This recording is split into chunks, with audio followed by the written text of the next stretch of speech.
Okay?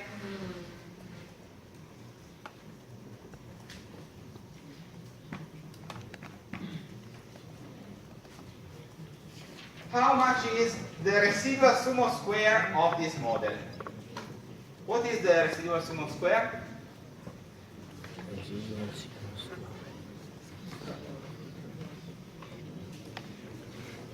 So the residual sum of square is the amount of error I'm doing over all the data I have.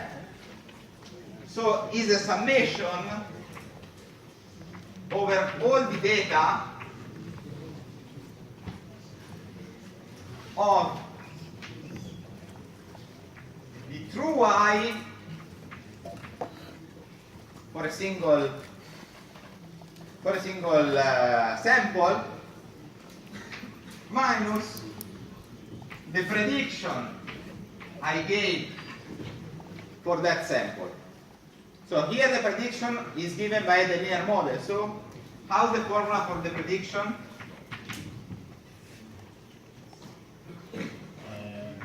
W0 plus W1 x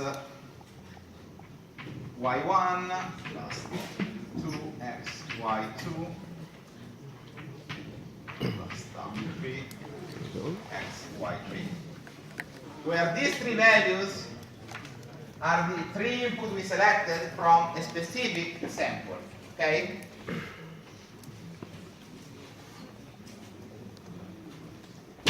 Well, I cannot spot here the residual sum of square directly, but I spot something which is related to the residual sum of square. There is the root mean square error. What is the root mean square error? It's nothing else but the version of the RSS which is corresponding to the error of a single sample. So we just use the RSS, we do the square root, and then we divide by n.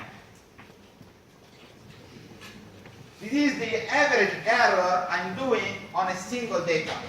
So if I'm predicting a new point, probably I will have an error which is likely to be something like that. Okay? So okay, we just have to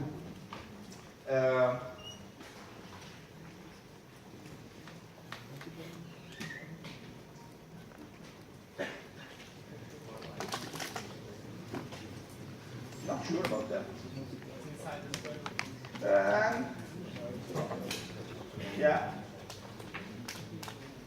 Like that? Yeah, I think it's better.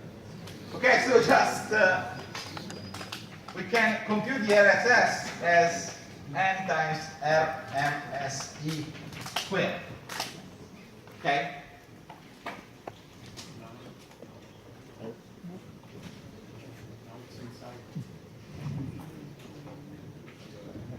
Okay. Yeah, like that. Yeah. Okay?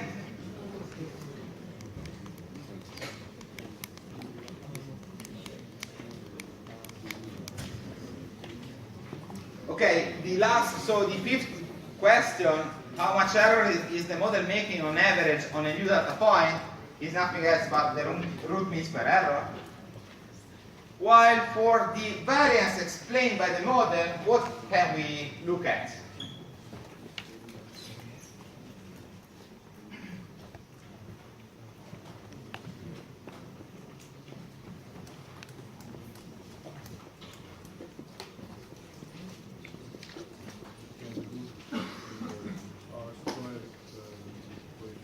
Yeah, so the R square coefficient is a coefficient which tells us how much variance is explained by the model with respect to the total variance of the data.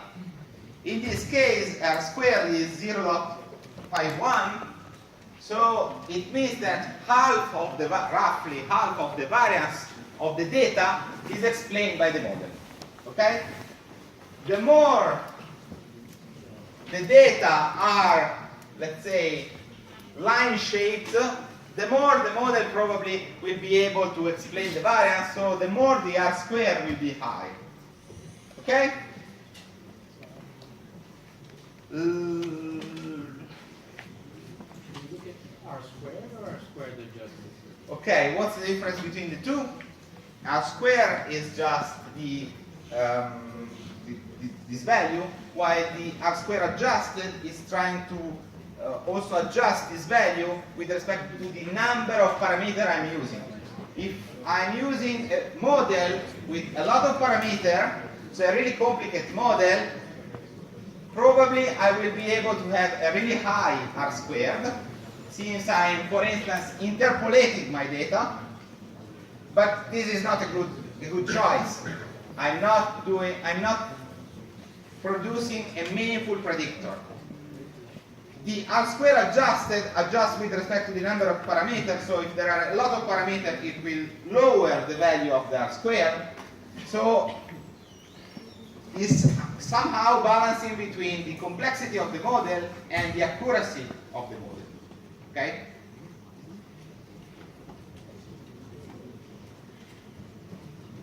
In this case, we have 99 observations, just 4 parameters. So the two will be more or less the same.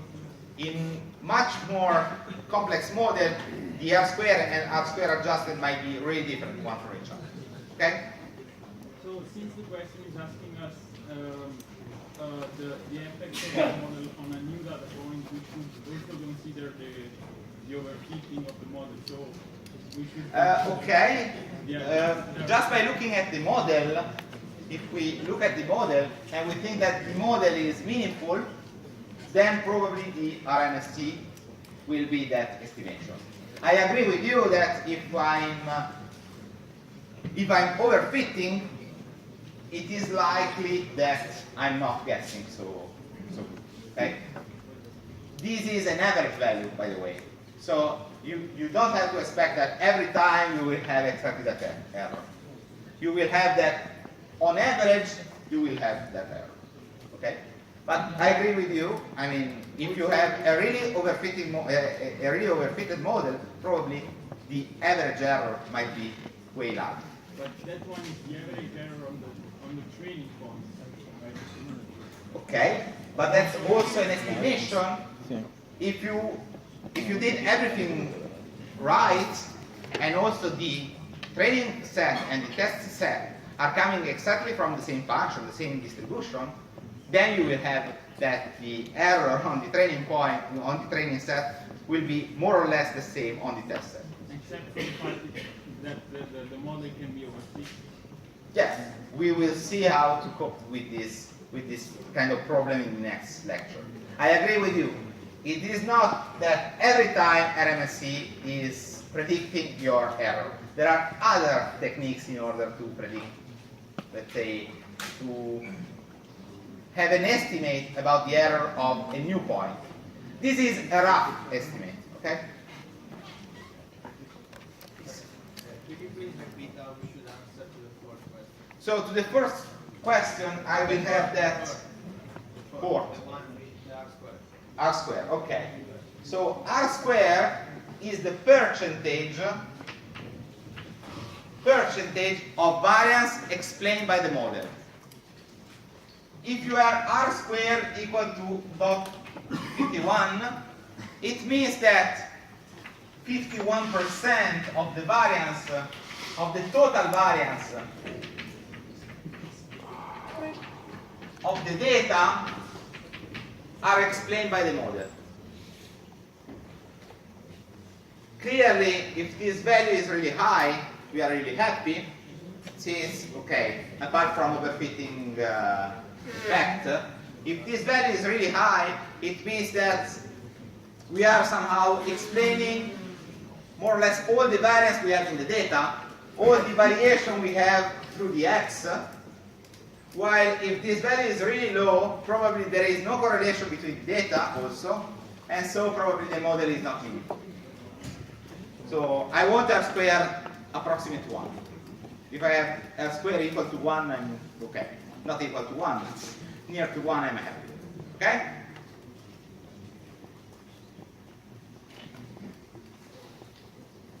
I want to stop for 5 minutes, since I'm a little bit tired, and then we can go to the theoretical exercise. Okay? Commonly used ways for